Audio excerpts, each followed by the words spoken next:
Hello, good morning. Happy Monday, everybody. Welcome to the final coffee and coaching.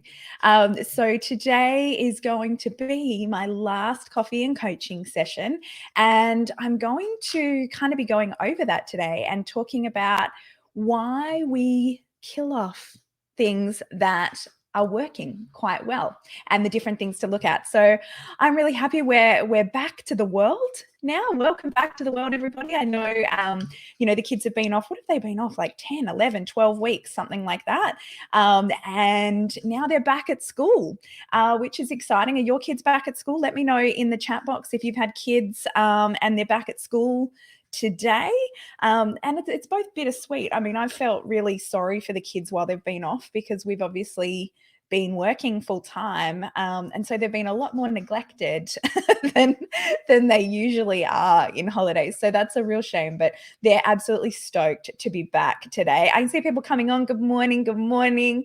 Let me know you're here. Post in the comments. Say hello. So, as I said, today is the final coffee and coaching. Now, I have a very important question for you, which kind of leads into this, is are you busy right now? Do you have a lot to do? Let me know. Are you busy? Jump into the comment box and let me know. So as in most people are busy humans. We like to create things to do because we're ambitious, because we want to do a whole lot of really, really awesome stuff. And I am no exception to that. In fact, I think a couple of weeks ago, I did bite off more than you can chew. And sometimes it's great to really go out of your comfort zone and do the things that you haven't done before and figure out whether or not you can actually do them. But for me, at the moment, I've been going, okay, with everything happening in quarantine, it's a really good time to assess everything that we've been doing and everything that we want to do in the future and make sure that we're perfectly happy with all of that. And so I've been going through everything we do and working out from a time audit perspective. So I love to time audit myself every now and then. So what a time audit looks like is to, which if you would like my template to time audit, just pop in the comments, time audit, please, and I will message you this template later.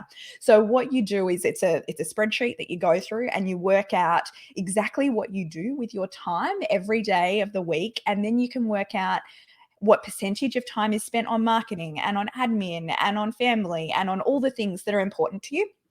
And then you go through and go, okay, is how I'm spending my time in line with my values and in line with my goals? And so for me, I had to really go through and go, okay, I'm doing some of these things, but I'm not doing them 100%. I think I can do better. And sometimes when I go through that, I go, you know what? I can't do better because I've ran out of resources. And the most valuable resource that you have is your time. And so I'm pretty strict with my time, how I spend it, all of that sort of thing. And so one of the things that I was going through was obviously coffee and coaching. And one of my favorite quotes is, every time you say yes to something, you're unconsciously saying no to something else.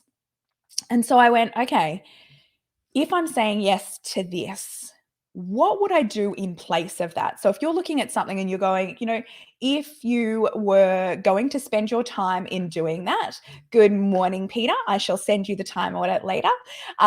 If you were going through something and you're going, you know what, I'm not sure whether this is the best use of my time, I want you to ask the question, if I didn't do this, what could I do instead that would add more value to my customers and be more in line with the values and the goals that I have going forward. And so that's really what I did with everything that I do in the business.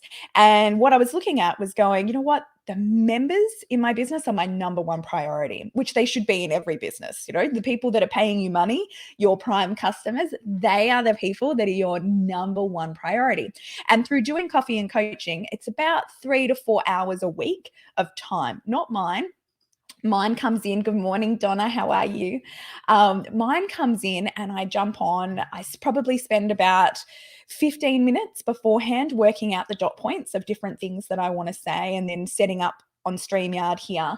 But then after we download that video, it goes on the blog, it goes on the podcast, it goes on YouTube. It's very good from a repurposing content point of view, but it's taking time away from the business. So I go, okay, if we spent that 3 hours on our customers, is that going to be better? And I came up with the decision 100% yes. And so that's why I decided to pull the plug on coffee and coaching. Hi, Carla. And so when you're going through different things in your business, just because something works doesn't mean you should continue it. And so I was going through and going, I do the podcast as well. So our podcast is like officially recorded, comes out on a Wednesday, and then coffee and coaching on a Monday. So it's a lot of content. It's a lot of me talking. And so I made the decision that, the podcast is actually enough. That is totally fine, because we can't spend 100% of our time on nurturing our customers, or we wouldn't get any new customers. You do still need that marketing time. But I looked at it and I went, with my social media marketing plan, with the podcast, with everything else that happens, that's enough. I don't need to do coffee and coaching as well. And I would rather go live in the group with our members and be able to give them extra value every week and be able to do all of that.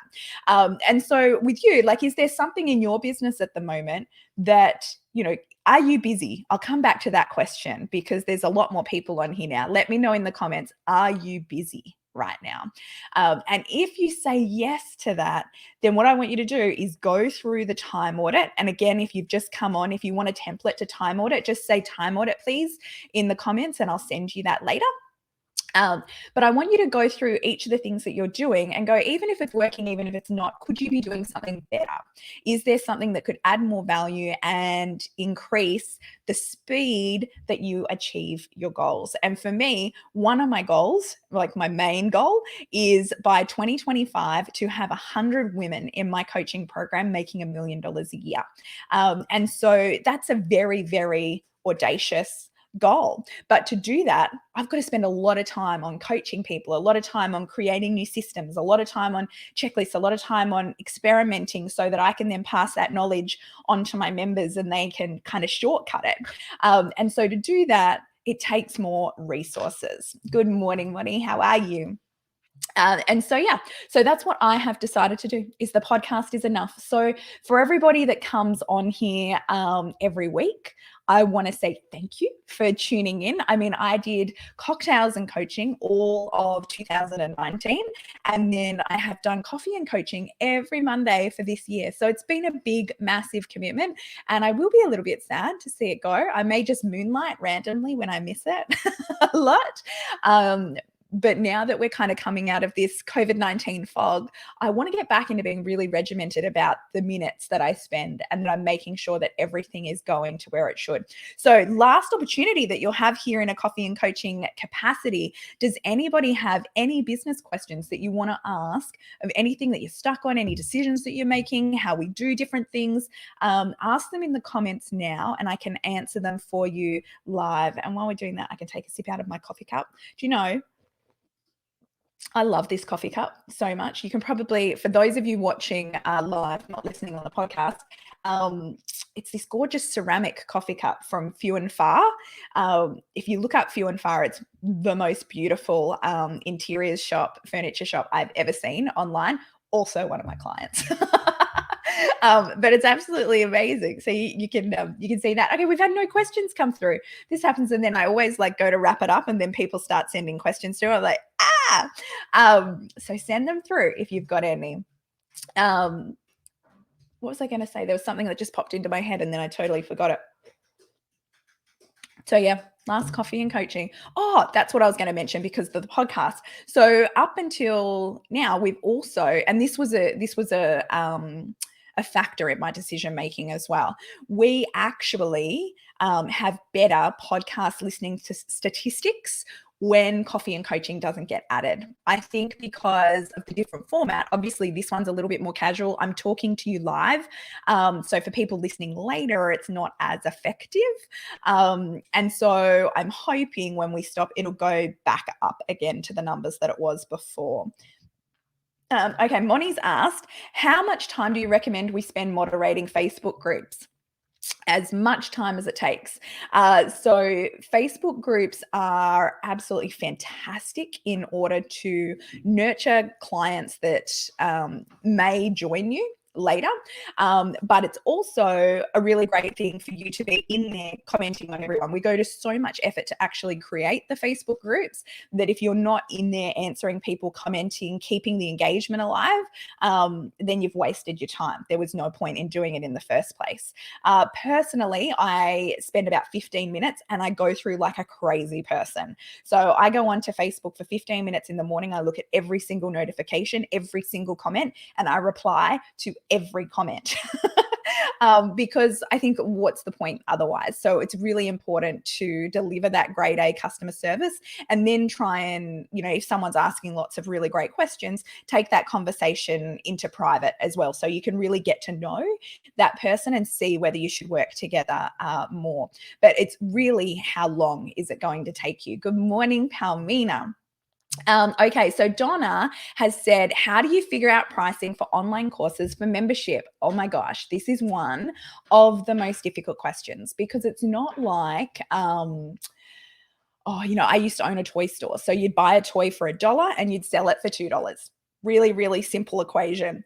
But with online courses, it's very, very different. And it's something that people backflip on completely. And you can often tell people's level of confidence by the price that you want to pay. So there's different strategies with online courses. So you're either going to go really high quantity, really low cost, or you're going to go high cost, low quantity. And there's different strategies for both, and there's different positives and negatives for both. So really anything under kind of $200, you can sell through like an online funnel. So you could do a Facebook ad, then that Facebook ad could go to a webinar, then the webinar goes to the sales page, and then people buy. So anything kind of $197 and under, you can do that in that funnel. Anything over that, unless you've got a really, really high almost like fame sort of reputation, you're going to need more touch points. So, you either sell from live events, which we can't do at the moment. You can sell high ticket prices from there, or you have a relationship with people for a longer time. So people will come into your list, your world, with a freebie, and then you're giving them lots of content, lots of value. And then usually when you do a launch, you'll then get them in.